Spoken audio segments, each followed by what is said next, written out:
Hello friends, welcome back to my YouTube channel Infinite Mind Feng Shui. I am Divi and I hope you are enjoying your Feng Shui journey with me.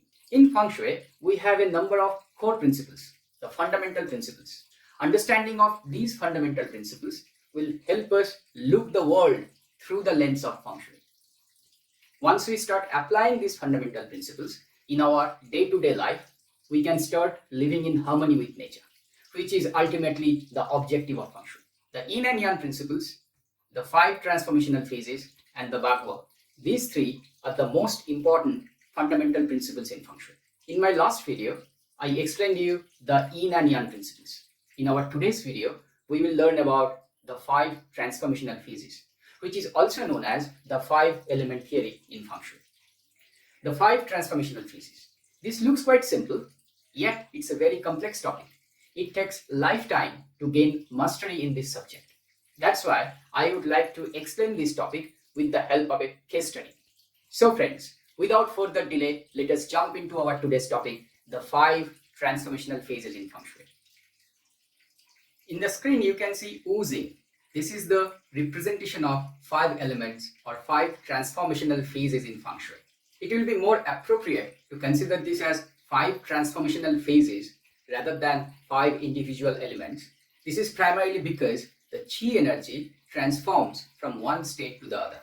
As you can see in the screen, there are 3 major transformational relationships among these 5 elements or 5 phases. The first one being the Sheng cycle. This is represented by the green color arrows in the clockwise direction. The next cycle is the Ke cycle. This is represented by the red color arrows in the pentagram format.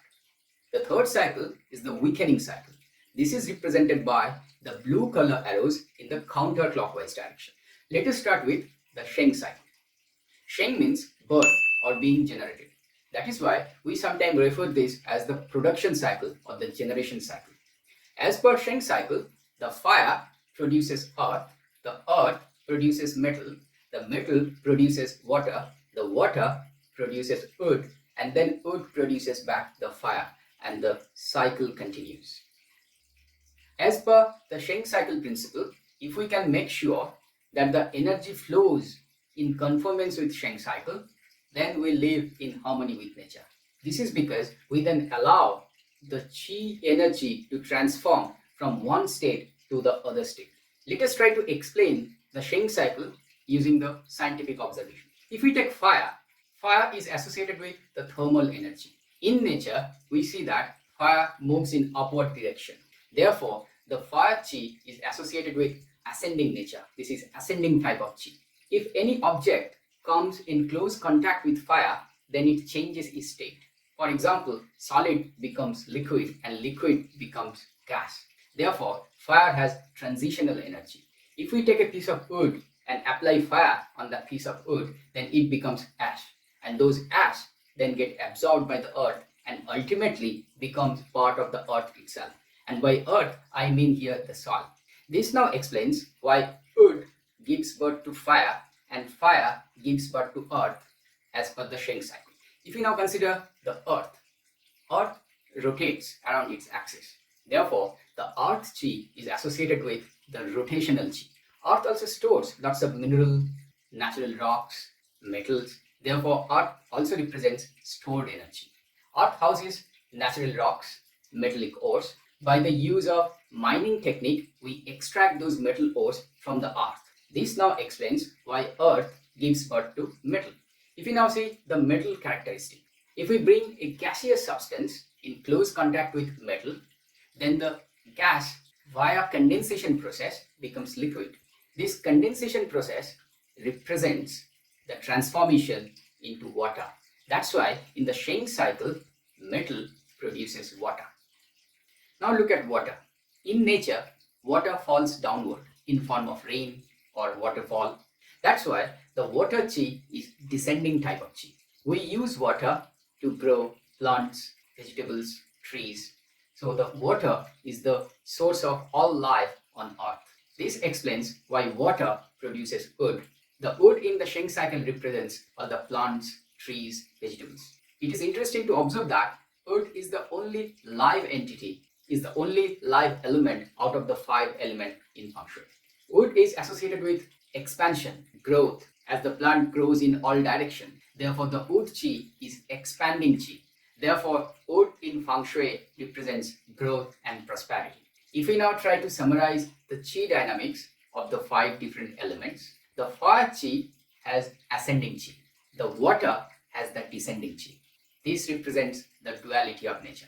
Metal has contracting chi or condensing chi, whereas wood has expanding chi. It is associated with growth. Again, contraction and expansion, they are duality of nature. This now starts to explain the Ke cycle or the control cycle. One form of energy is controlling the other form of energy. When there is any excess of energy, we try to apply the Ke cycle to bring the balance. In some of the Feng Shui literature, Feng Shui consultants represent this as destruction cycle. However, I would prefer use of control cycle to represent this behavior. If we take help of science and go back to the laws of thermodynamics, we see that the energy in the universe is constant. It cannot be created, it cannot be destroyed. It can only transform from one phase to the other. That's why the usage of control cycle truly explains the behavior of the 5 transformational phases. Therefore, I would suggest use this as a control behavior which generates value. Let us now take a look at the Ke cycle. In Ke cycle, one element controls the other element. If we start with fire, fire controls metal, metal controls wood, wood controls earth, earth controls water, and finally water controls fire. In order to understand this Ke cycle behavior, let us consider the interaction between fire and water. As we have seen, fire is associated with ascending chi and water is associated with descending chi. Naturally, the upward movement of the ascending chi is restricted by the downward movement of descending chi. And that happens in the nature. We use water to control the fire. However, in correct proportion, water and fire can generate steam. And using the steam, we can drive steam turbine. And from that, we can generate electricity, which is useful for us. On the other hand, in incorrect proportion, huge amount of water can be used to extinguish a small amount of fire, and this sudden change in state results in stress, and this stress causes problem, disease, instability in the nature.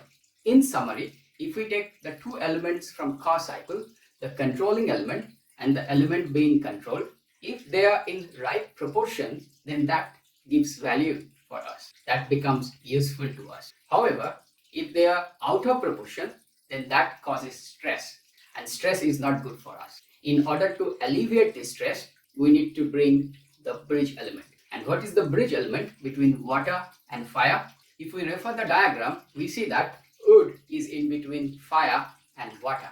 In order to alleviate the stress between water and fire, we need to introduce wood element. And why is this so?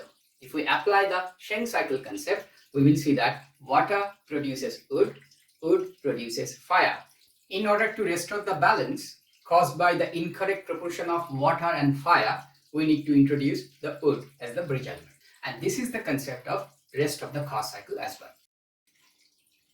This is the part 1 of my video on oozing the Feng Shui 5 elements. In this video, we discuss the Sheng cycle, Ke cycle, and the energy dynamics of the 5 elements. In the part 2 of this video, I will explain you the weakening cycle, the importance of color and shape in Feng Shui, and how we can apply oozing in our day-to-day life with the help of one case study. Please like and share my video with your friends and family, and subscribe to my YouTube channel. If you have any specific question pertaining to the Sheng cycle, Ke cycle, or the Qi dynamics, please don't hesitate to write them in the comment section below.